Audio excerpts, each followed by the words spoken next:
Magandang araw sa inyo mga kaibigan. Itong ating almusalita sa araw na ito. Ang helyo natin ay Matthew 1:16 and 18 to 24.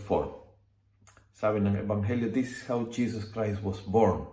Mary, his mother, had been given to Joseph in marriage, but before they lived together, she was found to be pregnant through the Holy Spirit.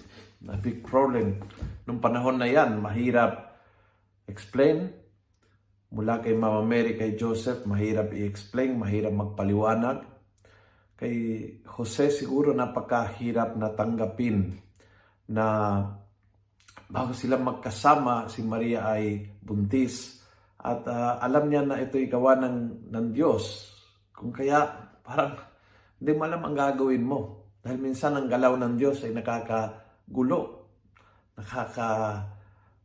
sira, if you want, ang mga plans ng buhay natin.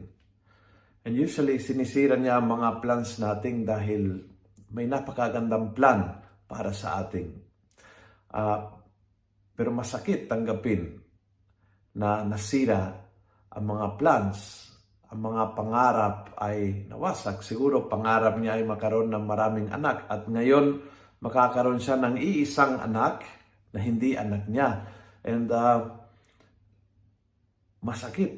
I'm sure masakit kay Jose tanggapin yung ganyang plano ng Diyos. Ngunit alam ni Jose na kapag sinira ng Diyos ang isang plano at pangarap ng buhay, ay dahil mayroon siya mas dihamag malaki at mas mapalad na plano para sa buhay. Tanggap ni Jose ito at sana tanggap mo rin ngayon at tanggap ko rin sana.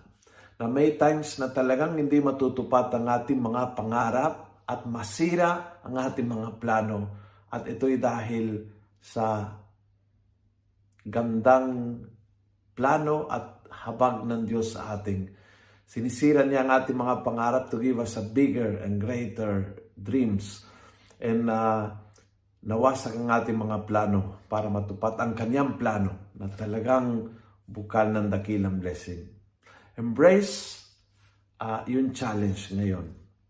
Huwag magreklamo, huwag malungkot, huwag masiraan ang loob. Embrace with faith at makikita mo ang kahanga-hanga ng mga plano ng Diyos. Kung nagustuhan mo ang video ito, pass it on. Punuin natin ng good news ang social media. Gawin natin viral, araw-araw ang salita ng Diyos. God bless.